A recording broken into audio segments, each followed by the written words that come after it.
E as discussões sobre a reforma tributária têm avançado e se desdobrado no Congresso Nacional. E claro que para o agronegócio, que é um dos setores mais importantes da economia, que gera divisas importantes para a máquina pública, esse é um assunto sensível e que precisa, inclusive, da participação nas discussões de parlamentares ligados ao agronegócio para entender quais serão os impactos dessa reforma no momento em que ela comece a efetivamente acontecer para o setor. Para a gente entender como essas discussões têm avançado e quais são os pontos de alerta, de atenção que o agronegócio tem de ter para essas discussões e como está participando dela, a gente convidou para estar conosco o deputado Sérgio Souza, do MDB do Paraná, que já foi presidente da Frente Parlamentar da Agropecuária, é membro da frente e está conosco na tarde dessa segunda-feira para nos dar as últimas informações sobre esse assunto. Deputado, boa tarde, seja bem-vindo ao Notícias Agrícolas, é sempre um prazer receber o senhor por aqui. Boa tarde, Carla. Prazer é todo meu. Espero ser bastante útil para esclarecer as dúvidas do Notícias Agrícolas e principalmente do nosso produtor rural. Deputado, como é que nós temos avançado em linhas gerais, né, falando não só do agro, mas em termos gerais com a questão da reforma tributária, que me parecia ser um ponto de prioridade, né? Ou pelo menos foi dito pelo ministro da Fazenda no governo de transição que seria um dos seus pontos de prioridade. Tem sido, de fato, a reforma tributária avança nas suas discussões no Congresso Nacional? Olha, nós percebemos que está uma discussão muito interna no Congresso Nacional, com pouca participação do governo. O governo, no nosso entender, deveria, inclusive, participar mais da formação desta reforma tributária, porque tem impacto positivo ou negativo dentro da União e também nas unidades federativas, né? Nós temos aí uma federação, nós precisamos ainda entender como é que seria feito a redistribuição dessa nova forma de arrecadação. Além de discutir a federação, nós precisamos discutir pontualmente as questões setoriais. Hoje nós percebemos que há uma vontade política muito grande na Câmara dos Deputados e também demonstra-se que no Senado Federal de ver aprovada essa reforma ainda este ano e há conversas de aprovar ainda neste semestre na Câmara dos Deputados. Foram feitas um relatório preliminar pelo relator, mas não do ponto de vista do texto, e sim de sugestões temáticas, né? Então está um pouco distante daquilo que a gente precisa para, de fato, entender o que é que está sendo colocado para cada um dos setores, em especial para o setor agropecuário brasileiro.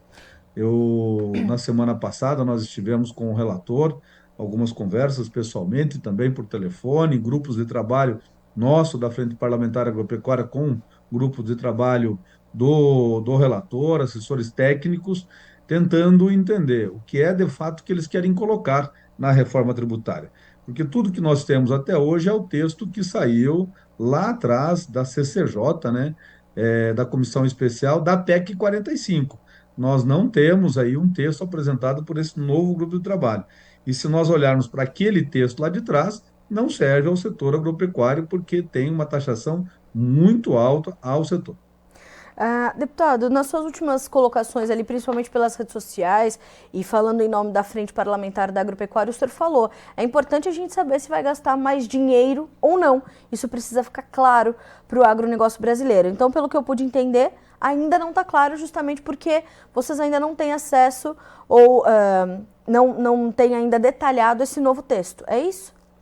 Não tem um texto ainda apresentado por esse grupo de trabalho pelo relator, porque quando nós olharmos no texto, artigo, inciso, alíneas, e onde é que estão ponderados toda a parte agropecuária, que nós vamos conseguir opinar se aquilo para nós está bom ou não. Nós não somos contra a reforma tributária, muito pelo contrário, nós achamos extremamente importante a reforma tributária. No entanto, nós somos contra qualquer aumento de impostos para o setor produtivo rural. Inclusive, a gente tem defendido que tenha uma alíquota diferenciada para o setor agropecuário e que haja um limite de isenção para o pequeno produtor rural e uma tarifa compatível para o médio produtor rural, e não é diferente do grande produtor. Deputado, além dessa segmentação, né, por porte desses produtores, a que pontos mais o agronegócio tem de estar alerta em relação a essas discussões que estão acontecendo em torno da reforma tributária? Olha, o que nós estamos colocando? Alguns comparativos, Carla. Vejam só. Hoje, na regra que está se desenhando, é o imposto no consumo. Então, quer dizer o seguinte, que ao final, quem vai pagar é o consumidor. Este consumidor, ele pode ser o intermediário ou o final, né? E aquele que está intermediário, ele acaba se creditando daquilo que ele pagou para, ao final, quando da sua venda, ele seja tributado tão somente naquela parcela que ele agregou valor, que ele teve de lucro, né? No entanto, se você olha para o produtor rural, imagine o seguinte: qual é o maior insumo do produtor rural? É a terra. Ele não tem como se acreditar deste produto que é a terra, porque ele já pagou por ela, ele já tem ela como um ativo. Uhum. E tem também os seus implementos agropecuários que já está emitido nota de meses, anos. Às vezes um trator pode ter 10, 15 anos, uma máquina de colher e assim por diante. E o outro fator é a mão de obra. Se você pegar o pequeno e o médio produtor, na grande maioria é a agricultura familiar, é a família que faz todo este trabalho. Então, os dois maiores insumos, que é o capital humano, que é o trabalho, e é o produto da terra, do solo, ele não tem como se acreditar. Imaginemos o seguinte, que tenha lá um produtor rural que ele trabalha com pecuária, e ele tem lá 20 vacas, e ele cria bezerro, e a cada ano ele, vamos dizer que a prenhez seja de 100%, a cada ano ele vende 20 bezerros. Há um valor aí estimado de R$ 2.000 cada um. Então ele vende o bezerro, 2.000, 20 bezerros, R$ 40.000 é o faturamento dele anual.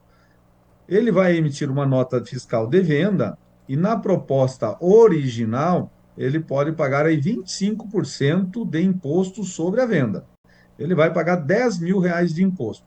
E ele pode depois ir se creditar dos impostos que ele pagou na cadeia desses R$ 10.000. Mas onde é que estão os insumos que ele consumiu para produzir esses 20 bezerros? Está na vaca, que ele não vai se acreditar porque já é dele. Está no trabalho da família dele, que também não vai se acreditar. Está no solo, que não vai se acreditar. Ele vai se acreditar o quê? De um insumo agropecuário, de uma vacina, de um sal, de repente, de algum tipo de comida que ele comprou, uma ração. Quantos por cento disso? Então, nessa conta que a gente tem falado com o relator, o produtor rural vai pagar muito mais impostos do que está hoje na atualidade. Então, nós não podemos admitir um aumento de impostos pagos pelo produtor rural. Então, a gente tem demonstrado que tem que ter muito claro no texto, demonstrando, olha, vamos isentar e paga-se o imposto quando você compra, né, como consumidor, e não se acredita, mas se isenta até um faturamento X, como se fosse um simples para o produtor rural. Qual é a proposta do relator para isso? E aí, a partir desse texto que a gente vem a ter acesso, é que nós vamos conseguir, com as nossas equipes, fazer todos os cálculos, né? Porque nós não estamos falando aqui de uma empresa de comércio, por exemplo, um varejista, aonde o estabelecimento comercial ele compra os produtos e revende. Então ele compra 100 em produtos, tem 10%, vamos dizer, de margem, vende a 110, ele tem como se acreditar dos 100, né, dos impostos embutidos nos 100, e ele vai pagar só a diferença dos 10. Produtor rural não, ele pode chegar a pagar 70, 80%, tendo em vista que o seu maior custo de produção é o seu terreno e a sua mão de obra. É interessante que os cálculos preliminares da CNA, né, deputado, eles já apontavam um aumento ali de 875% dos impostos na agricultura, ou seja, esse novo texto realmente vai exigir um recálculo ali para a gente entender como tudo isso ficaria. Deputado, uma das questões mais levantadas e talvez mais questionadas pelos produtores brasileiros desde que o novo governo assumiu foi a questão de uma possibilidade de se taxar as exportações, né? De se criar um tributo sobre as exportações. O senhor acha que isso pode acontecer, essa discussão pode voltar à pauta e o agronegócio pode ter as suas exportações taxadas? Não, na conversa que nós tivemos com o relator, na última reunião, na última quarta-feira, ficou bem claro que de exportação não será taxada. E também ficou claro de que o ato cooperativo será abrangido pela reforma tributária. Então, esses dois pontos aí são pontos importantes que nós, do congressistas, estamos trabalhando, que já estaríamos sinalizados de que, de fato, não vai acontecer.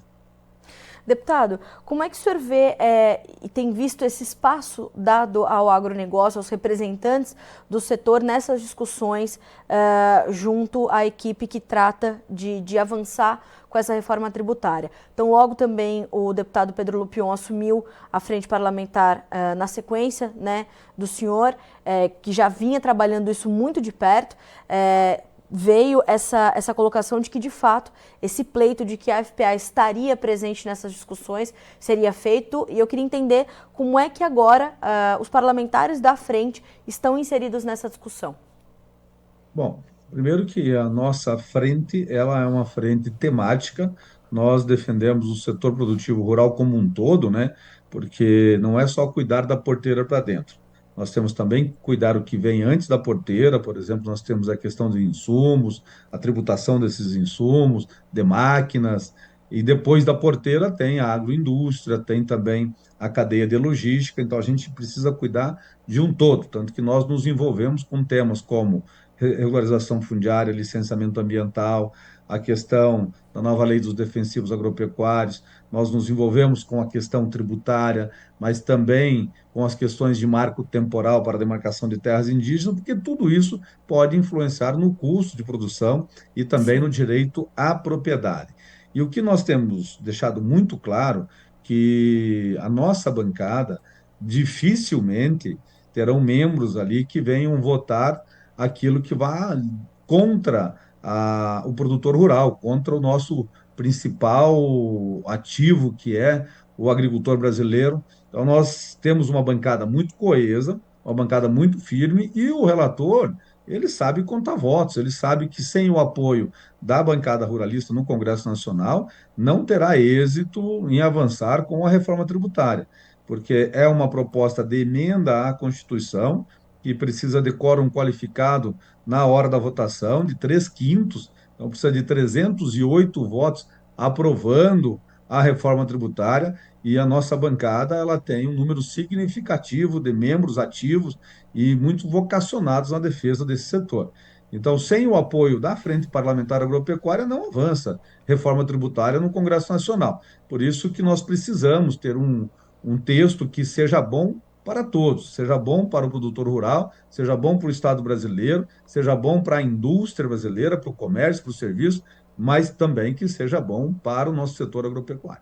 Inclusive, deputado, me falhou aqui um ponto que eu queria abordar com o senhor também, que é uma tributação diferenciada que se pedia entre combustíveis fósseis, né, ou combustível fóssil, e biocombustíveis. Isso também segue na pauta e o senhor vê com otimismo essa possibilidade de haver um tributo diferenciado? Sim, inclusive isso já está na Constituição, né, que Sim. deve ter tratamento diferenciado. E hoje o biocombustível, ele é agro, né? Nós estamos falando desde a energia de lenha de reflorestamento, estamos falando de etanol, etanol de milho, estamos falando de todas as fontes energéticas que vêm, a grande parte dela da matéria-prima agropecuária. Então, tem uma pegada ambiental muito forte, isso, né, inclusive no cenário internacional, e para nós é muito importante demonstrar que o Brasil, além de preservar enormemente os seus ativos ambientais, o Brasil é um país sustentável, principalmente do ponto de vista de energias, seja ela a eletricidade, a energia combustível, né? Nós temos aí uma matriz energética fortíssima, voltada à energia limpa. Então, privilegiar esse setor não é ser em detrimento do outro, mas é incentivar o crescimento desse setor. Até porque se discute muito também a questão da cumulatividade prevista que pode acontecer de tributos, né, deputado? E um dos objetivos da reforma é justamente deixar esse labirinto tributário que nós temos no Brasil menos complexo e mais eficiente, não? Você veja, hoje nós temos uma forma de criado lá em 1988, onde a União tem os seus impostos, os estados têm os seus e os municípios têm os seus, Sim. né? E depois uma participação dos entes federados abaixo da União nos impostos federais e dos municípios também nos impostos dos estados. Mas também os municípios ficaram com grande parte das obrigações, né? Se você olhar, é do município a obrigação da educação básica, do ensino fundamental, né? Da saúde primária, da saúde básica. É do município a obrigação de tudo aquilo que está embaixo do solo, seja galerias de águas pluviais, esgotos, aquilo que está em cima do solo, ruas, asfaltos, o que está no aéreo, iluminação pública. Então, ficou uma carga muito grande para os municípios e a concentração no poder público federal, na União, da grande volume de recursos, porque se criou, pós-Constituição, uma série de contribuições. Então, a ideia é juntar tudo isso, né, em um único imposto e fazer uma forma de distribuição diferente daquela que há hoje, inclusive levando tudo para o consumo e não sendo mais a fonte geradora na origem, né? Estados como os do Sul, os do Centro-Oeste, os do Sudeste, podem ter perda de arrecadação, porque são estados produtores. Tá certo que São Paulo, Rio, Minas são grandes concentradores de populacional que gera, lógico, aí o consumo, né? Mas estados como Santa Catarina, Paraná, Rio Grande do Sul podem ter perdas significativas aí na arrecadação, como os municípios também podem ter. Então, nós estamos muito atentos a tudo isso, prestando muita atenção e pedindo ao relator que nos apresente um texto. Tá certo que vai desburocratizar em muito, inclusive terminando aí a chamada guerra fiscal, né? Mas isso de guerra fiscal também, às vezes, é saudável para algumas regiões e para o desenvolvimento de algumas regiões no país. Vamos aguardar o texto. Esperamos que essa semana ainda tenhamos o texto do relator para que a gente possa fazer a devida análise e aí sim sentar à mesa e dizer, olha, o texto está bom, vamos em frente, vamos apoiar, porque uma vez votado isso no Congresso Nacional, e é uma PEC, quem promulga também é o Congresso, né? Sim. Depois, se não der certo para voltar, um setor sozinho, mesmo sendo a nossa bancada muito forte no Congresso Nacional, mas sozinho não volta mais. Porque daí nós é que teríamos que colocar os 308 votos na Câmara e colocarmos os 50 e poucos votos, 57, se eu não me engano, no Senado Federal. E isso seria basicamente impossível sem o apoio de todos, né? Deputado, para a gente finalizar, isso poderia mudar ou revisar algumas mudanças que vieram na carga tributária de alguns estados, como Goiás, por exemplo. O Paraná tentou emplacar algo semelhante com esses fundos de arrecadação, né, para tentar compensar parte da perda de arrecadação com os combustíveis, por exemplo, né, como nós tivemos, e aí o governo de Goiás, por exemplo, instituiu esse fundo de arrecadação, né, o Fundeinfra. Essas mudanças que viriam com a reforma tributária poderiam fazer esses fundos serem revistos ou são coisas que caminham paralelamente? Carla, não paramos para olhar pontualmente, mas aqui eu digo para você que são coisas diferentes, né? Sim. Não se trata de tributos, e sim de contribuições. Então, o Estado criou um fundo de contribuição para determinado investimento, que é só para ele. Sim. Poderia continuar, a meu ver, sim. O que haverá unificação são dos impostos, né? Certo. Por exemplo, uma alíquota em Goiás ou em qualquer local desse país será a mesma para todo mundo e não diferenciada como é hoje. Deputado, lhe agradeço demais pela disponibilidade de tempo, por trazer essas informações e essas atualizações para a nossa audiência, que tem acompanhado tudo isso muito de perto. O Notícias Agrícolas está de portas sempre abertas para o senhor, para a FPA. qualquer novidade, qualquer notícia que queira dar ao setor, por favor, só entrar em contato com a nossa equipe, assim como a ponte vai daqui para aí, daí para cá também, por favor. A Notícias Agrícolas está sempre de portas abertas para vocês. Muito obrigada mais uma vez. Obrigado Carla. Uma excelente semana para você. Para o senhor também, bom trabalho. Até a próxima. Obrigado. Tchau. Tchau, tchau. Deputado Sérgio Souza, da Frente Parlamentar da Agropecuária, deputado do MDB do Paraná, nos trazendo aqui as últimas informações sobre o avanço da reforma tributária. Então, alguns pontos importantes, né? Sai da discussão essa questão da taxação das exportações, né? Segundo essa última conversa que o deputado Sérgio Souza e a equipe da FPA tiveram com o relator da reforma tributária. Já se garantiu que não haverá essa situação. A gente tem um modelo muito claro de como isso não funciona, né, aqui muito perto de nós, que é a Argentina, com as chamadas retenções, esse trabalho de unificação dos impostos, essa tentativa de modernizar o sistema tributário ainda, né, baseado no que se estabeleceu em 1988, com os impostos nacionais, estaduais e municipais, enfim, uma tentativa de fato de unificar, impedir a cumulatividade, né, garantir a não cumulatividade, enfim, e garantir principalmente que o setor não seja onerado, ainda mais porque sabemos que, caso isso aconteça, o tributo no consumo é inerente, e tributar o consumo quer dizer que você acaba prejudicando e colocando em xeque, deixando mais vulnerável as parcelas já mais vulneráveis da população. Ou seja, quando você tributa mais ainda o agronegócio, a produção, a tributação sobre o alimento, né, ela é maior, ela é inevitável. Então é isso justamente que a Frente Parlamentar da Agropecuária está trabalhando para garantir que não aconteça. Nós paramos por aqui com este boletim, mas não com a nossa programação, que continua nesta segunda-feira para que vocês sejam sempre os produtores rurais mais bem informados do Brasil. Ao longo dessa tarde, muitas informações ainda chegando para você aqui pelo Notícias Agrícolas. Continue conosco.